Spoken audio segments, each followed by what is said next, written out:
This is ASOTU Unscripted, and I'm your host, Errol Bomar. All right, welcome back, everyone. Errol Bomar here with ASOTU Con, More Than Cars, and we are, of course, unscripted. So I'd like to welcome up my next guest. So please do me a favor, give me a round of applause. I don't care if you're virtual, I still want you clapping. Well, let's welcome Bill Vaughn. Bill, come on up. Welcome in, man. How you doing? Thanks, man. Glad to be here. Glad to have you. Come on in. All right, so first off, I'll tell you right off the bat, whatever you thought you were going to talk about, throw it out the window. We're not doing any of that, all right? Here's where I want to start, right? Is this your first ASOTU Con, first and foremost? This is my first one, yeah, absolutely. Fantastic. Well, welcome. Now, let me ask you, what made you decide to make this event priority? Like, what brought you here? I tell you what, man, it's kind of a unique thing. I had actually talked myself in and out of going several times. Okay. I just took over a new dealership. I've been there 90 days. Okay. And I felt like I needed to be in the store. I got to be in the store. So I kind of talked myself out of it. The stars kind of aligned, and actually Paul reached out to me and hooked me up. He said, you got to come. I see what you're doing. Yeah. And I just knew that there was going to be so much opportunity to learn from just the smartest people in the business and people that legitimately care. It's not just the business, you know. So that's what I felt like I needed to be a part of. That's awesome. All right, so you said first 90 days, all right? So that's kind of where you are now. So we'll get back to that, but tell me how you started. Like, how did you end up in the automotive industry? Tell me that backstory. Yeah, so I'm like a lot of people, you know, it wasn't necessarily the plan. Okay. But it's there's something about this business that just captures you and makes you obsess about it. Yes. You know, it's not just a job, you know.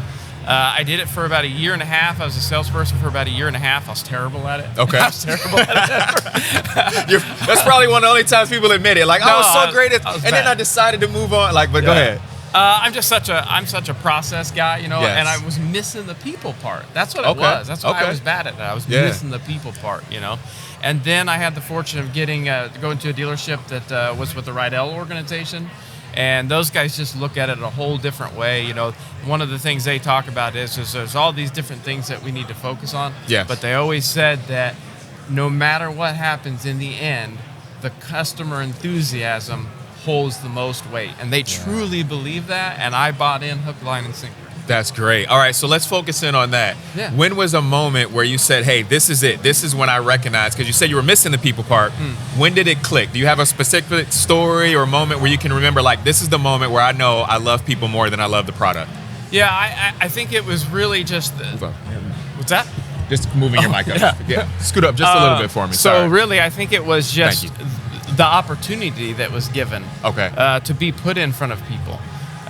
You know, I when I started at that store, I was the low guy on the totem pole, just handling internet leads. Yes. And so I got to talk to not just the customer. I was involved with the salespeople. Okay. I was involved with the finance guys, and so it just got me integrated so fast.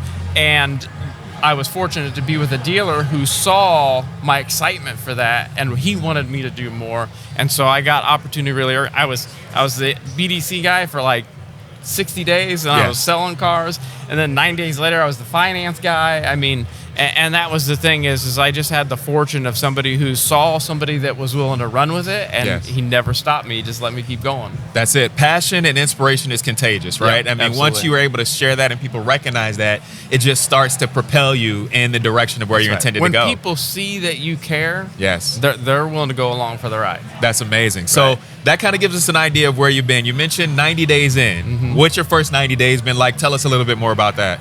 It's been an experience for sure. I was kind of fortunate. It was about 3 years into the store at my last dealership. Okay. And everything was kind of starting to settle down from that first takeover. But man, I'm in the fire right now. Okay. The first 90 days, you know. And really, I've just tried to focus on people, process, and merchandising, and having the cars ready to sell. Because another thing that I learned from Rydell is, like, why advertise and spend money on marketing for people just to disappoint them when they come in? Yes. So I've really just tried to focus on getting the people right, the process right, so that when people did come to the store, we were ready and willing and able to take care of them. So I'm just kind of getting to that point where that's kind of settled in now. So that's amazing. That's so great. So now it's time to kick it into gear. Yeah. And I know we don't have the magic 8 ball or even the fortune telling ball, but Where do Give you me see that. this going? Right, I know, right? You and me both, right? Remember you used to say, will I be? And then if not likely or more than likely, whatever it used to be in that magic 8 ball. But where do you see the future? Like, what is it that when you're thinking about, hey, this is where I want to go, this is how I want to continue to push forward, what are some things that you're excited about or that you're anticipating looking down the road? Well, I think we've done all the right things right so far. Okay. You know, and so now we got to start maximizing that opportunity. I think I came into a unique time, new dealership 90 days in at a Nissan store. Yes. And I really feel like Nissan hit the trough and we're on the bounce up. Okay. So I think what the things that we have done to kind of reset things, the things that Nissan's doing to kind of reset things, is kind of all happening at the right time.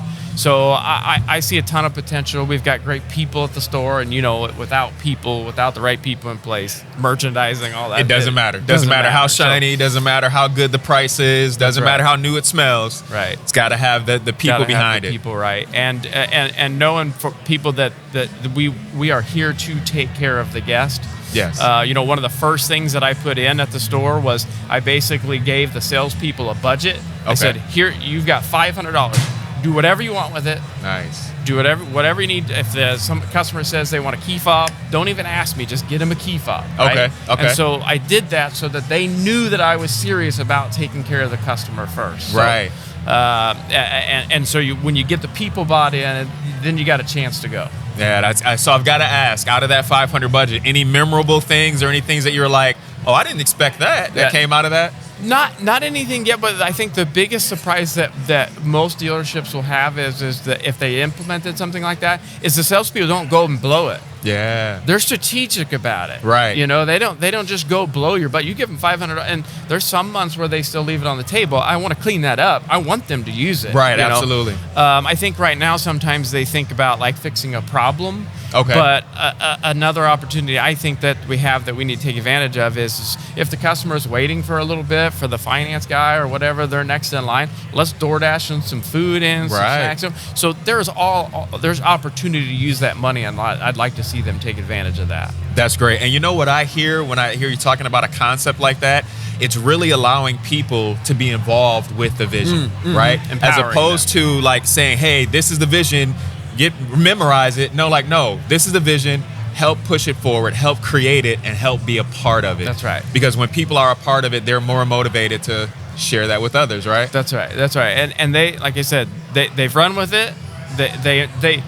They are so appreciative of the fact that they don't have to stop and ask the question. They see that how much easier it is for the customer whenever they say, "Hey, do I get a second key fob with this?" And they don't even hesitate. They just say, "Yeah, I'll get you a second key fob." That's it. So them being able to do that and them being empowered to do that, it empowers them in other places too, not just that money. Right? Absolutely. That's great. And then for anybody out there that's watching, that's thinking about, hey, I've heard about ASOTU Con. I'm kind of contemplating. I know you said 90 days in, so you've got a lot on your plate. Right. What would you say to the next person to encourage them to get here next year?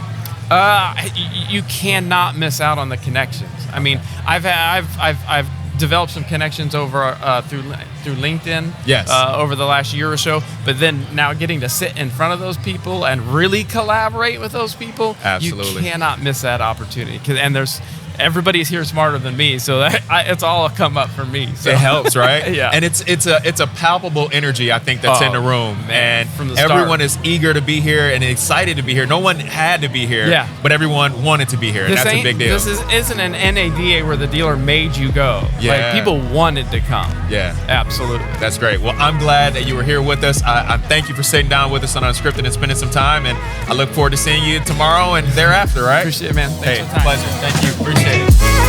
Thank you for listening to Unscripted. At ASOTU, we're obsessed with uniting people around one big idea, that thriving people are the only path to a thriving and profitable industry. If that resonates with you, then head over to morethancars.com, join our email list, and explore our full list of podcasts.